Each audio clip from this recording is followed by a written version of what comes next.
Drax has had a real focus on community and on building local prosperity and growth. As a result of this, there's been a key focus on skills and talent and really engaging with the next generation. That means building relationships with students of all ages and really driving the ambition and the aspirations of our local next generation. There's going to be 500,000 green energy jobs created within the next 10 years, and Drax will obviously play a huge part and be at the forefront of a lot of those roles. The educational side of things is probably front and centre of everything that we do here. We work with schools from primary all the way up to universities. We provide funding for engineering apprenticeship, and we also provide funding for projects which deliver educational programmes directly to young people around STEM or green skills. Selby College is at the heart of the community. We're a general further education college. We're really committed to the whole STEM agenda. I think as a college we're really fortunate to be in such close proximity to Drax, and they've played a key part really in supporting us. STEM is tremendously important to us here at Drax Power Station because we've been running for 50 years. We want to run for another potentially 50 years. And the people who are going to do that are the school children of today. STEM education is so important to enable careers in chemistry and engineering at sites like Drax. I did the traditional A-levels of biology, chemistry and maths, and had an affinity towards the chemistry. So the diverse level of knowledge that I have now compared to 17 years ago when I started is huge. I've always lived locally to Drax. It's been really interesting to see how the plant's developed from living locally to working here, and then the changes that have been undertaken in the time that I've been here, sort of with the promise of BECCS hopefully in the future as well.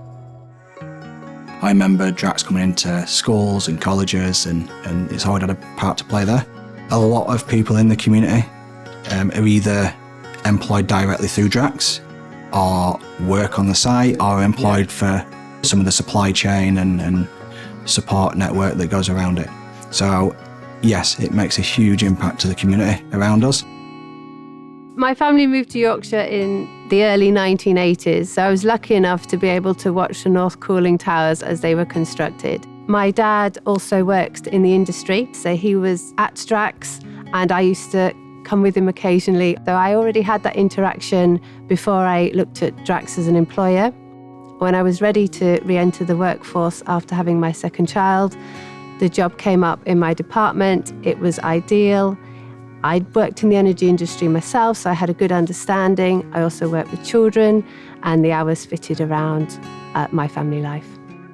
We have a team that delivers projects that use Lego to help develop programming skills. We interact with career sessions. We also have a partnership with Selby College, which looks at skilling, reskilling and green skills. Selby College has got a reputation now of being at the cutting edge in terms of some of those courses that we run, particularly around carbon capture. We've been the first college in the country to develop those programmes, and that is down to Drax and their commitment. We work closely with Drax, and they're really enabling us to accelerate those developments, raise awareness, but more importantly, to create the workforce for the future. Drax Power Station, its operations, supports over 6,500 jobs in the Humber and Yorkshire region. That's over £350 million of added value, and one of the biggest businesses in our area of North Yorkshire. I think the region is rightly proud that not only do we have a really important asset that helps power the UK, but it will have an asset that can help fight climate change in the long term, helping to sustain the critical employment that we have today long into the future.